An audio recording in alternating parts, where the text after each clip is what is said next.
प्यारे बच्चों, कक्षा 8वीं की भाषा विषय में आज एक नया पाठ हम आपके सामने लेकर ये वीडियो बना रहे हैं। कविता है, उसका शीर्षक है धूप की उष्मित छुअन से। इस कविता में 2 गज़लें हैं। इसके कवि श्री रामदरस मिश्र जी हैं।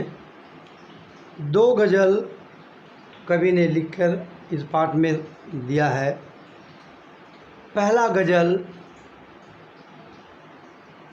अस्थाई सुख, मतलब थोड़े से समय के लिए जो इंसान को सुख मिलता है उसके बारे में है। और दूसरी गज़ल है वसंत ऋतु के आने से प्रकृति में क्या परिवर्तन होता है। तो आज हम सिर्फ पहली गज़ल लेंगे। कवि कह रहा है कि अगर आप रास्ते में अकेले जा रहे हैं, आपको कुछ अटपटा सा लगता है, अच्छा नहीं लगता, लेकिन रास्ते में चलते हुए अगर आपको एक राही मिल गया, दोस्त के रूप में राही मिल गया, तो आपका सूनापन दूर हो जाता है और एक थोड़े से समय के लिए ही सही लेकिन खुशी मिल जाती है। और वो जो अपरिचित व्यक्ति रास्ते में आपसे मिला, उससे आपका परिचय हो जाता है। शुरू में जब तक आप अकेले थे, रास्ते पर चल रहे थे, कुछ कठिनाई लग रही थी, लेकिन जैसे ही एक दोस्त मिलता है, एक परिचित व्यक्ति कोई मिल गया, तो आपका वह कठिनाई का रास्ता आसान हो जाता है। जब तक आप अकेले थे तब तक चेहरे पर उदासी थी और आपको लगता था कि दुनिया आपके प्रति उदासीन है, लेकिन जब आपको कोई एक साथी मिल जाता है तो यह एहसास होता है कि दुनिया आपके गुणों का कद्र कर रही है।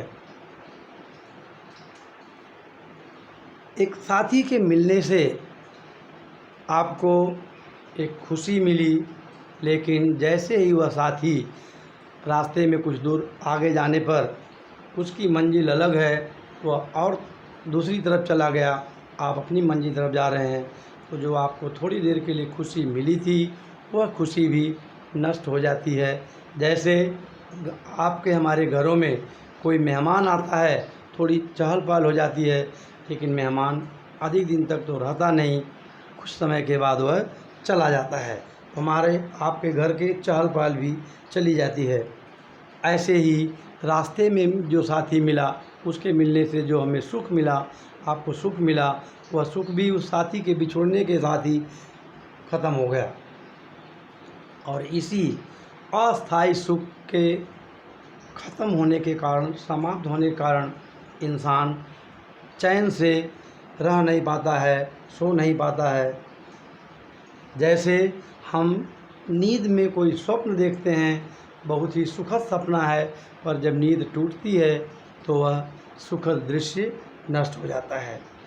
ऐसे ही व्यक्ति जब अकेलेपन में रहता है तो जो उसके गीत संगीत है, उसकी जो रागिनी है, वह सूनी सूनी लगती है, लेकिन जब उसे कुछ लोगों का साथ मिलता है तो उसकी सूनी राग, उसका सूना स्वर संगीत एक समूह गान के रूप में बन करके सबके सामने आता है। ये तो आपके इस पहली गज़ल का शाब्दिक अर्थ है, लेकिन इसका हम जो वास्तविक अर्थ है उसको यूँ समझें कि जीवन में हम अकेले इस दुनिया में पैदा होकर आते हैं, ज़िंदगी में प्रगति के रास्ते पर अकेले चल पड़ते हैं, लेकिन कुछ निश्चित समय के बाद हमें हमारा जीवन साथी या और कुछ दोस्त मिलते हैं, परंतु ज़िंदगी भर कोई हमारे साथ नहीं चलता है।